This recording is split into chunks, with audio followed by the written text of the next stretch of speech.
It's been about a week now since we've seen Eiji Aonuma show us the gameplay demonstration for Tears of the Kingdom, which only lasted 10 minutes sadly, but since then I asked myself a question that I had to answer with a theory because I can't answer it 100% correctly.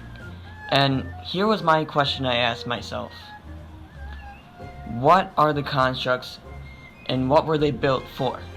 Well, first of all, we know that they were built by the Zonai because we've seen Eiji Aonuma destroy them, and every time you do, you collect Zonai charge, which means that they were built and programmed by the Zonai.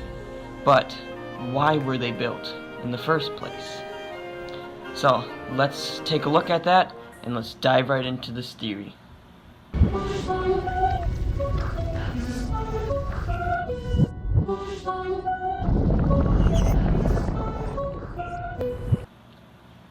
First of all, like I said before, we can't answer this with just 100% correct. We just can't because we don't know about the constructs fully until we play the game ourselves. But I've come up with my own theory that, honestly, I think sounds pretty good.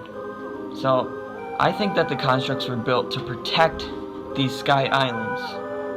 And here's some of my reasonings along with evidence to prove my claims. First of all, we see many of the same type of cute, smaller constructs attack Link every time he gets close. These constructs, obviously, if they were built to protect the Sky Islands, they're more of the soldiers. So I'm going to call them soldier constructs, because they attack Link. And I thought that they were evil or controlled by Ganon when I first saw the gameplay, but if you take a look back at Breath of the Wild, the gardens were controlled by Ganon, and when you killed them, malice spewed out of them before they fell apart and blew up. But the constructs, they only burst in the green Zonai energy and fall apart, so they're not controlled by Ganon, so we know that the Zonai programmed them to do this. We also notice, we'll notice this on the box golem constructs, that they have red patrolling lights searching their perimeter in their area to make sure that no intruders are on their islands. So this means that these constructs were built to protect it by fighting any intruder that comes. But not all the constructs we've seen are evil. Or not evil. We don't know if they're evil or not. But we also seen constructs that don't attack Link when we go next to them, but instead seem to be tending to the life and nature of the islands. Like we see this construct tending to a golden tree, and this construct we see sweeping flowers or tending the flowers in this cave in some way. And we know these ones are called ranger constructs because when Eiji Aonuma went next to one, we see the name at the top of it for a second.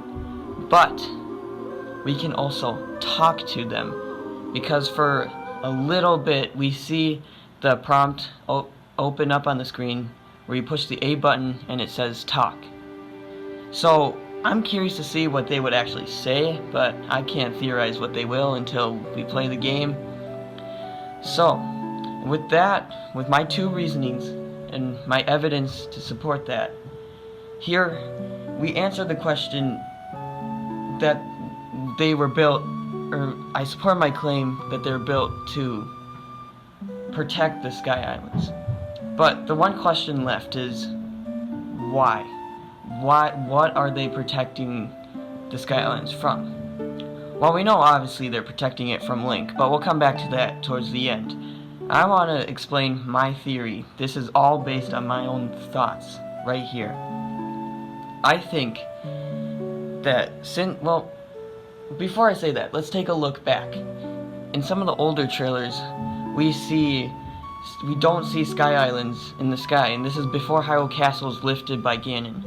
But in the trailers, when we see Ganon have risen Hyrule Castle, and he's rising in power, we all of a sudden see these Sky Islands appear, which is strange to me because where did they come from? And I think that these constructs are scared because they don't know where they're at and they're in an unfamiliar place. So they get in their defensive mode to try and protect their Skylands from intruders, because they're scared of Ganon and his power. But one question I still have left that I cannot answer is, why is Link attacking them if he's not one of Ganon's own minions or a part of Ganon? Obviously we won't know this until we play the game, but I think it's a good and valid theory. But let me know down in the comments what you think about this theory, or maybe what theory do you have, or why do you think they're protecting the islands, and who do you think they're protecting it from? Also, I recommend watching Zeltik's video about the constructs. I watched it myself and it was very good analogies about them, and I'll put the link in the description below, and go check it out if you want to, and farewell.